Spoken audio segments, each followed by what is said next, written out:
pense qu'on va devoir commencer. Il est déjà 19h16. Les autres vont nous rejoindre en cours de chemin.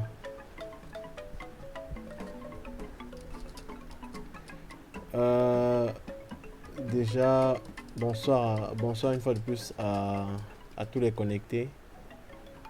Et j'espère que tout le monde de son côté se porte bien. De notre côté ici, du côté de Menganga ici, c'est surtout la pluie. C'est pourquoi l'audio risque d'être un peu étouffé, mais on va essayer de se battre avec comme ça. Donc aujourd'hui on se retrouve réunis sur cette plateforme pour échanger sur la thématique les catastrophes naturelles, diagnostic préventif et euh, on va dire quoi et la gestion en fait. Donc, comment les prévenir et comment les gérer. Donc il est important de savoir que les catastrophes naturelles ont une source. Donc il y a certainement quelque chose qui en est la cause. Et on va à tour de rôle en partant de la cause pour les conséquences et je veux dire en partant de la cause pour les plans de réponse en passant par les conséquences.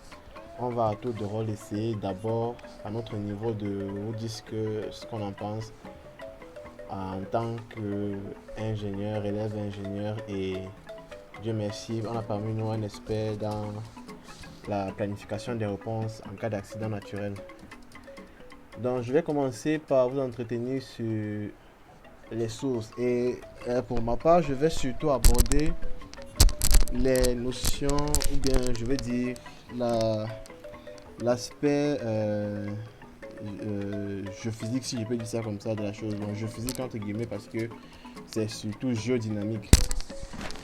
Donc comme je disais tantôt, la catastrophe naturelle a une source et cette source là elle peut être on peut avoir une seule source, voilà, tout comme on peut avoir plusieurs sources qui se conjuguent pour donner naissance à la catastrophe. Alors ici moi je veux surtout vous dire que cette source là, vous voyez cette source comme un paquet d'énergie, n'est-ce pas? Je dis paquet d'énergie parce que en général c'est le géodynamisme ou alors un excès de géodynamique, si on peut dire comme ça, qui génère la catastrophe. Quand je dis géodynamique, c'est surtout pour essayer de faire allusion à l'échange énergétique qu'il y a entre les systèmes naturels. Je prends un cas simple pour illustrer mes propos. Lorsque deux plaques sont en friction, il y a de l'énergie qui se crée. Et cette énergie doit être dissipée. Donc pour se dissiper, l'énergie va se déplacer dans les plaques continentales. Et en se déplaçant, ça va créer des dégâts. Ou alors pas. Donc, on va dire ça comme ça parce que maintenant, lorsque l'énergie se déplace, l'énergie déplace en se déplaçant. Ouais, c'est un peu redondant, mais on va faire comme ça.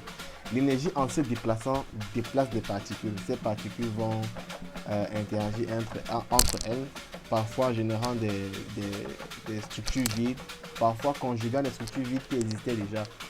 Et par exemple, c'est cette activité-là qui peut créer dans la mesure où ça se conjugue suffisamment pour devenir inquiétant, ça peut créer une catastrophe. Donc, parfois, les vides vont se conjuguer, mais pas suffisamment pour qu'il y ait catastrophe.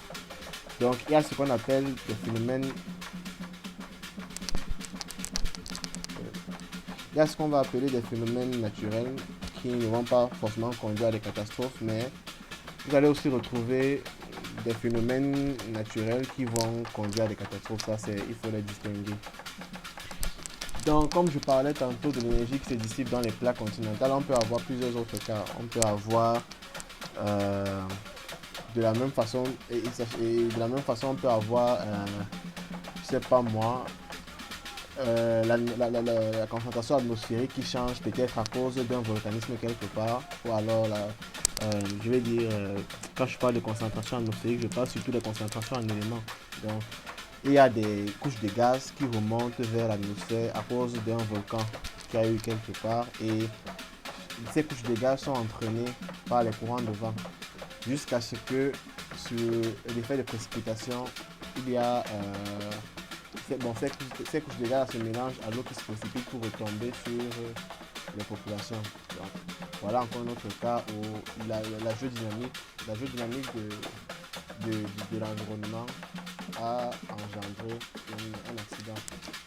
Donc c'est en fait ça, quand on parle de source, c'est en fait à ça qu'il faut faire allusion lorsqu'on parle de catastrophe naturelle. Déjà, vous avez la nature qui essaie de passer, la nature qui a des